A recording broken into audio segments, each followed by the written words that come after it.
Husay. Mga ka-patient, kumusta po kayo? Napanood niyo na po ba yung mga unang vlog ko? Nakatulong po ba yung video about the night cramps? Nagkaka-night cramps din po ba kayo? Or nakatulong ba yung video on pitch black stress? Yung na-stress kayo pag madilim na madilim yung paligid? Na nahirapan kayong huminga? I hope yung mga vlog ko ay nakakatulong sa inyo. And bigyan nyo lang ako ng feedback kung meron kayong mga ganong nararamdaman or kung meron kayong kilala na may sakit sa puso na kagaya ko, maaari nyo i-share yung video na yon para makarelate din sila. At saka yung mga kamag-anak nila na kung may sakit sa puso na may kamag-anak, maunawaan nila yung mga pinagdadaanan namin kung ano yung mga nararamdaman namin. Sa vlog na ito, may pag-uusapan man tayo na ibang issue ng heart failure or condition sa puso. Ito yung parang bigla ka na lang nagkakaroon ng air blockage dun sa iyong air passage. So, ang tendency mo ngayon, yung i-clear siya, ganon. I-clear siya ng ganon. So, mayroong mga may sakit sa puso na lagi siyang nag-clear ng passage. Yan, bagay siya. Kasi, yung nararamdaman niya na medyo hindi malinis yung passage. Pag hindi malinis kasi yung respiratory passage mo, medyo masakit din yun sa dibdib. At saka, nakakabingi. Parang may air sa tenga mo. Kaya ang tendency ay mag-clear out ka ng passage mo. Or, minsan naman, bigla kang uubo. Wala ka naman ubo. Pero bigla kang uubo kasi, alam mo, pag umubo ka ng ganon, makiklear yung passage. Ganon. Pero wala ka naman talaga ubo. Bigla na lang uubo ka. Sabi nila, nakakatulong daw ngayon yung pag-ubo. In fact, pagka may masakit sa dibdib mo, pwede kang umubo. Kasi pag umubo ka, yung impact yung action sa puso, nakakatulong yon sa may mga sakit sa puso. Pero talagang very rampant yung air blockage, yung congestion. Kahit wala ka namang ubo or sipon, meron talaga siyang congestion. Kasi siguro yung air, hindi tayo masyadong nakaano ng air, lalo na sa mga heart failure na kagaya ko. So, anong ginagawa ko para sa ganong situation?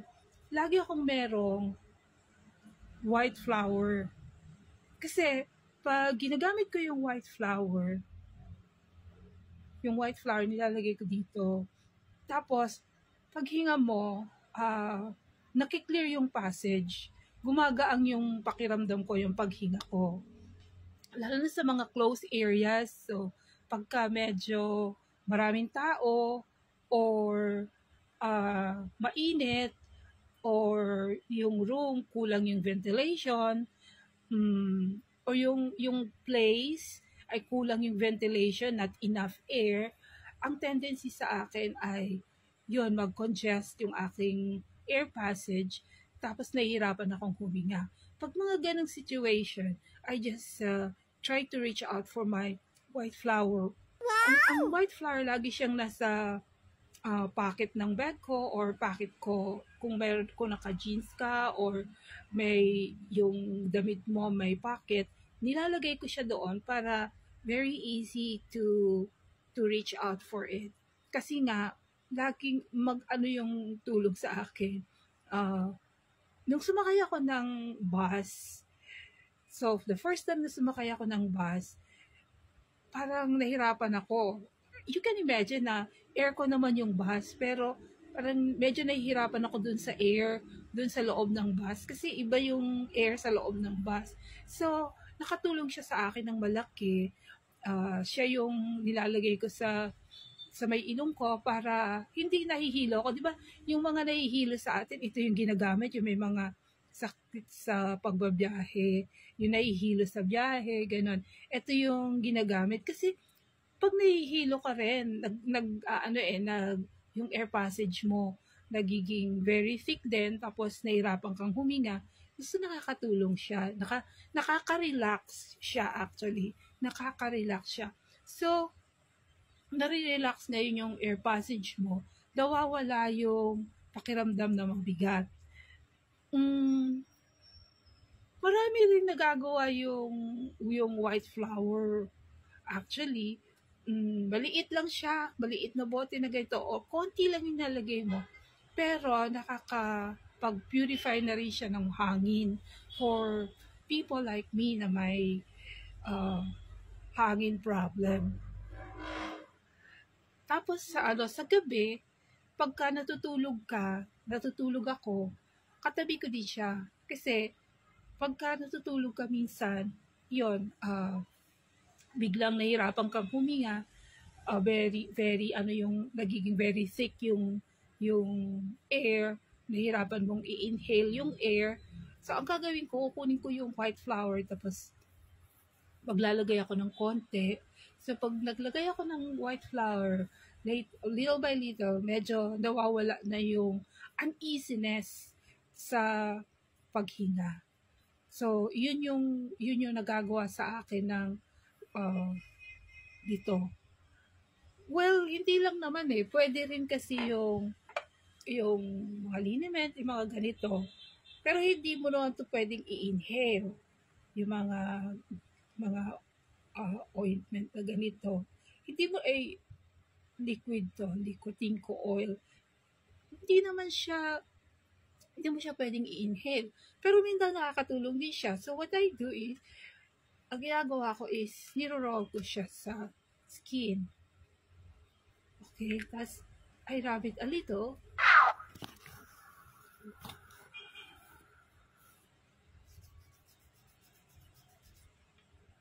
So, ayun. Naamoy ko na siya. So, nakakatulong talaga yung amoy. Although, itong ganitong amoy, yung liniment na amoy, stronger siya than white flower. Stronger siya. Kaya, dapat i-rub mo muna siya kasi stronger. Hindi kagaya nito, pwede mo ilagay siya sa may ilong mo. Or sometimes, nilalagay ko lang siya, nagpipinch ako dito, tapos ginaganon ko lang siya. Yan, nilagyan ko siya sa ilong ko. Para, ma-inhale ko yung liniment, yung amoy, yung mint na amoy. Pag naamoy ko yan, eucalyptus. I think that is eucalyptus. So, yung eucalyptus smell niya, yung mint smell niya, nakakatulong ng malaki to clear out the passage. Kayo, nagkakaroon ba kayo ng ganon, yung nagko-congest ba yung respiratory wall nyo? Nahirapan kayong mag-inhale or exhale? Iba kasi yung yung nag-hyperventilate ka or nagpapant ka ng air na towards attack. Iba yung on a day-to-day basis lang na medyo nahihirapan kang i-take in yung air sa paligid mo. Sa loob ng bahay, hindi, kahit na sabihin mo, isa lang yung air, hindi ganun. Halimbawa sa room, okay. Pagdating sa labas, hindi siya okay. Or sometimes naman, because of the heat, yung mainit na air, yung heat pocket ng air, na pagka umano sa'yo, nahihirapan kang i-take in yung air. Yun, this one would help a lot. So, lagi siyang, dapat handy dapat siya lagi sa akin kasi malaki talaga yung help niya. Tapos pag meron din akong, isa pa yung yung sensitivity dun sa smell. Pag may sakit ka sa puso, very sensitive ka sa mga smell. So pag may na smell ako na medyo hindi tolerable sa akin, ginagamit ko rin siya para pang doon sa smell. So, kuha din ako ng konti, tapos yun yung aamuyin ko. Para hindi ko naamoy yung smell na sa pakiramdam ko. Kasi pag pinabayaan ko siya, sasama yung panlasa ko. So, sasama yung panlasa mo, yun medyo hindi ka na okay. Kaya pag hindi ka na okay, eventually, nahihirapan kang huminga. Kaya, ang tendency ko is, kunin yung white flower, tas yun ang aamuyin ko. Tas hindi ko na maaamoy yung, kung ano man yung naaamoy ko sa paligid. Yan. Hindi lang naman siya dahil sa hindi kaya-ayang amoy, sometimes because of some perfume. So, pag suffocating sa akin yung amoy ng perfume. Ganon. Yun. I remember nga, minsan yung kasama sa bahay, nagawa ng solution ng Sonrox tsaka muriatic acid. Yung amoy medyo pumasok sa room ko. Yung mga ganong amoy talaga, hindi talaga kaya.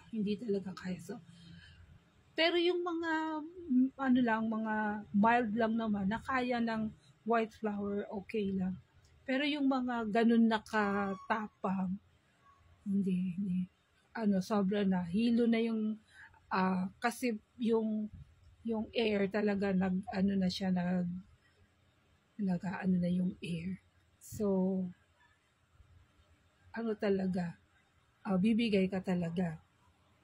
Para hindi bumibigay, white flower yung ginagamit ko.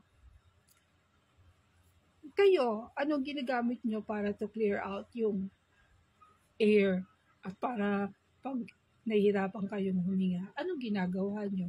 So, comment and then subscribe and like.